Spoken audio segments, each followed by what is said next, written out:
하나님 나라 백성인 하백 여러분, 하백의 성경 아카데미에 오신 것을 환영합니다. 이 시간은 구약을 읽다 30강 시간으로 함께 나눌 주제는 왕정시대의 통일 왕국입니다. 우리는 지난 시간에 이어서 이 시간은 솔로몬 왕에 대해서 함께 나누겠습니다. 이제 솔로몬이 이스라엘 왕으로 등극합니다. 그는 왕위를 이어받아 나라를 부강하게 합니다. 성경은 솔로몬이 여호와를 사랑하고 그의 아버지 다윗의 법도를 행하였으나 산당에서 제사하며 분향하더라 라고 전합니다. 하나님은 꿈에서 솔로몬에게 나타나 원하는 것을 구하라고 하십니다. 솔로몬은 하나님이 자신의 아버지에게 보이셨던 인내를 기억하고 하나님이 신실하셔서 그의 자리에 앉을 아들을 주셨다고 고백합니다. 하지만 솔로몬은 그러한 책임을 다하기에는 자신이 너무 어리다고 생각했고 그렇기 때문에 하나님께 지혜를 달라고 구합니다. 하나님은 그 기도를 들으시고 지혜롭고 분별한 마음을 주십니다. 또한 그가 구하지 않은 부와 명예도 함께 주십니다. 그러고 나서 하나님은 다음과 같이 솔로몬에게 약속하십니다. 그리고 내 아버지 다윗이 한 것과 같이 내가 나의 길을 걸으며 내 법도와 명령을 지키면 내가 오래 살도록 해주겠다. 이 약속을 듣고 솔로몬은 깨어나 자신이 꿈을 꿨다는 사실을 깨닫게 됩니다.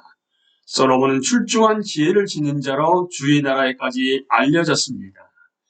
잠언을 3000개나 남겼고 많은 노래를 알았으며 그의 지혜는 애굽의 모든 지혜를 능가했습니다. 따라서 잠언에 기록된 지혜로운 말씀 중 대다수는 그가 남긴 것이라는 사실도 놀랍지 않습니다. 솔로몬은 전도서도 기록했을 것입니다.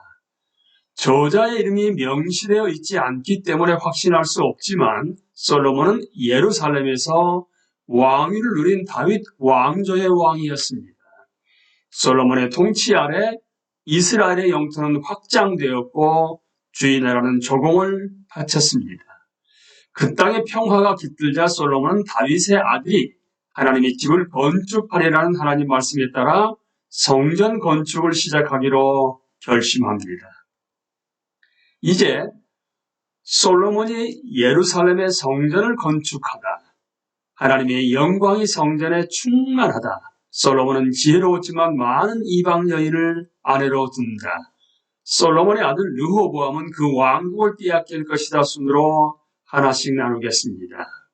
먼저 솔로몬이 예루살렘의 성전을 건축하다입니다. 솔로몬은 이스라엘 백성이 애굽에서 나온 지 480년 되는 해, 통치를 시작한 지 4년째 되는 해에 성전 건축을 시작합니다. 솔로몬이 주전 970년부터 재위했다는 점을 고려하면 성전 건축은 주전 966년에 시작했음을 알 수 있습니다. 이 엄청난 건축 계획에 앞서 솔로몬은 두로 왕과 언약을 맺어 성전에 쓸 나무를 레바논에서 공급받기로 합니다. 솔로몬이 성전을 건축할 때 하나님이 그에게 약속을 하십니다. 하나님은 다음과 같이 말씀하십니다. 드디어 내가 성전을 짓기 시작하였구나. 내가 내 법도와 율례를 따르고 또 나의 계명에 순종하여 그대로 그것을 지키면 내가 내 아버지 다윗에게 약속한 바를 내게서 이루겠다. 또한 나는 이스라엘 자손과 더불어 그들 가운데서 함께 살겠고 내 백성 이스라엘을 결코 버리지 않겠다. 열왕기상 6장 12절에 13절 말씀입니다. 우리가 이미 살펴보았듯이 시내산에서 확립된 언약은 이스라엘과 여호와 하나님이 맺으신 관계를 규정하는 틀이 됩니다. 왕은 하나님의 백성을 다스리는 존재이기 때문에 하나님의 명령에 순종하는 것이 얼마나 중요한지에 대해서 특별한 경고를 받은 것입니다. 이제 하나님의 영광이 성전에 충만하다로 넘어갑니다. 주전 959년 7년에 걸친 역사 끝에 성전을 완공하고 나서 솔로몬은 하나님께 성전을 봉헌합니다. 봉헌식 당일 그들은 수없이 많은 양과 소를 제물로 드렸습니다. 그리고 제사장들이 언약궤를 지성소로 옮기는 의식을 거행하면서 축하 행사는 절정에 달합니다. 그리고 제사장들이 성소에서 나오자 구름이 여호와의 성전을 가득 채웠습니다. 그러자 솔로몬은 말합니다.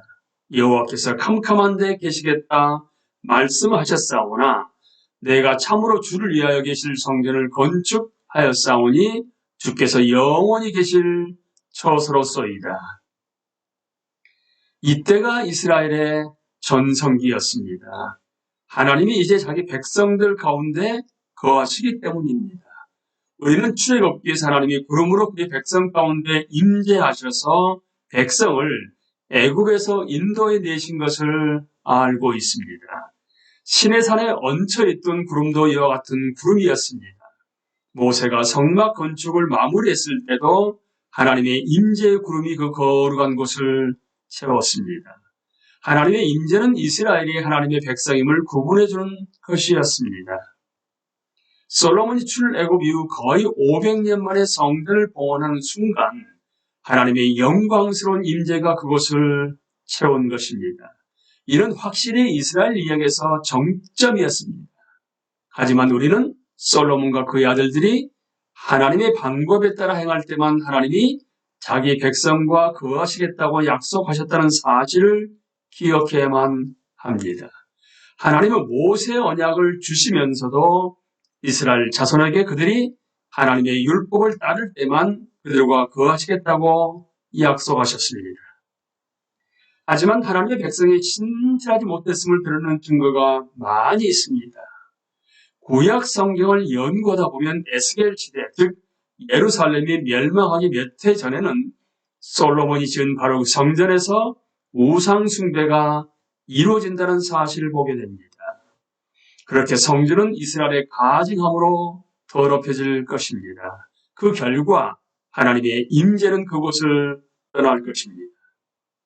솔로몬이 다스리던 시절 예루살렘의 성전을 봉헌한 순간이 이스라엘 역사의 최고 절정이라면 하나님의 임재가 떠나 성전이 파괴되는 순간은 이스라엘 역사의 최악의 순간이 될 것입니다.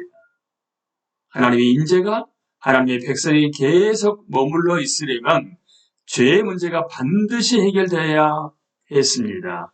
그리고 이 사실은 궁극적으로 우리를 십자가로 인도합니다. 왜냐하면 예수님과 그분의 사역을 통해서만 하나님의 임재가 온전히 회복될 수 있기 때문입니다. 이때야 마침내 예수님은 임마누엘이 되실 것입니다.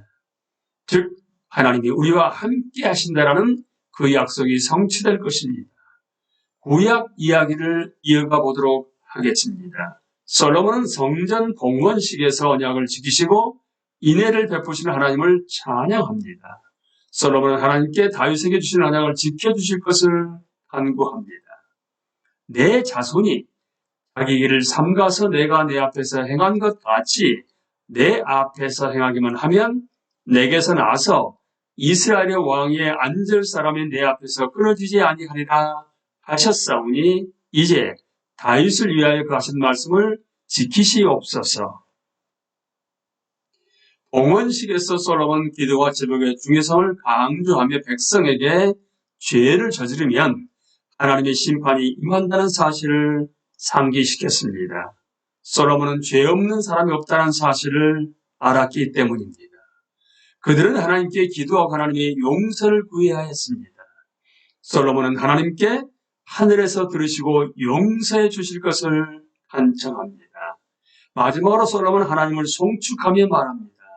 여호와를 찬송할지로다 그가 말씀하신 대로 그의 백성 이스라엘에게 태평을 주셨으니 그종 모세를 통하여 무릇 말씀하신 그 모든 좋은 약속이 하나도 이루어지지 아니함이 없도다.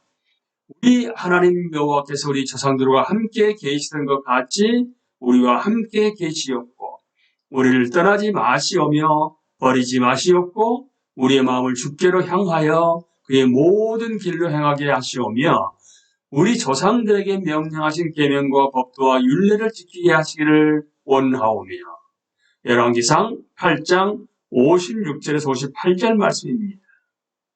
솔로몬의 기도는 죄의 용서가 하나님의 손에만 달려있음을 일깨워줍니다. 시간을 들여 이 기도문 전문을 읽어볼 가치가 있습니다. 성전을 봉헌한 후 하나님은 솔로몬에게 두 번째로 꿈에 나타나셔서 그의 기도를 들었다고 말씀하십니다. 하나님은 열왕기상 9장 4절에서 9절에서 그에게 엄중한 경고를 하십니다. 여기 그 일부를 담았습니다. 내가 만일 내 아버지 다윗이 행함같이 마음을 온전히 하고 바르게 하여 내 앞에서 행하며 내가 내게 명령한 대로 온갖 일에 순종하여 내 법도와 율례를 지키면 내가 내 아버지 다윗에게 말하기를 이스라엘의 왕이 오를 사람이 내게서 끊어지지 아니하리라 한 대로 내 이스라엘의 왕위를 영원히 견고하게 하려니와 만일 너희나 너희의 자손이 아주 돌아서서 나를 따르지 아니하며 내가 너희 앞에 둔 나의 계명과 법도를 지키지 아니하고 가서 다른 신을 섬겨 그것을 경배하면 내가 이스라엘을 내가 그들에게 준 땅에서 끌어버릴 것이요 내 이름을 위하여 내가 거룩하게 구별한 이 성전이라도 내 앞에서 던져버리리니 이스라엘은 모든 민족 가운데에서 속담거리와 이야기거리가 될 것이며 이 성전이 높을지라도 지나가는 자마다 놀라워 비웃어 이르되 여호와께서 무슨 까닭으로 이 땅과 이 성전에 이같이 행하셨는고 하면 대답하기를 그들이 그들의 조상들을 애굽 땅에서 인도하여 내신 그들의 하나님 여호와를 버리고 다른 신을 따라가서 그를 경배하여 섬김으로 여호와께서 이 모든 재앙을 그들에게 내리심이라 하리라. 열왕기상 9장 5절에서 9절 말씀입니다. 하나님은 솔로몬이 하나님의 길을 따르면 그의 왕위가 영원히 견고하리라고 다시 확인해 주십니다. 하지만 하나님은 동시에 솔로몬에게 그와 그의 자손이 하나님의 명령을 지키지 않고 다른 신을 섬기면 이스라엘은 그 땅에서 끊어질 것이고 성전은 폐허가 될 것이며 그 백성은 만민 중에 조롱거리가 될 것이라고 경고하십니다. 대대적인 기념 행사를 벌인 직후에 하나님은 솔로몬에게 이런 엄중한 경고를 하신 것입니다. 이는 다윗에게 주신 약속의 수혜자는 하나님의 법규와 율례를 순종하고 정의와 공의로 다스리는 자야만 한다는 사실을 강조합니다. 그 왕은 결국 하나님의 영원한 왕국을 다스리도록 임명받은 자입니다. 하나님의 영원한 왕위에 앉을 만한 사람이 유다 지파에서 나올 것인가? 우리는 이 시간에 솔로몬 왕과 관련하여서 솔로몬이 예루살렘의 성전을 건축하다에 이어서 하나님의 영광이 성전에 충만하다까지 함께 나누었습니다. 다음 시간에는 솔로몬은 지혜로웠지만 많은 이방 여인을 아내로 둔다. 그리고 솔로몬의 아들 르호보암은 그 왕국을 빼앗길 것이다에 대해서 함께 나누도록 하겠습니다. 강의를 마칩니다. 감사합니다.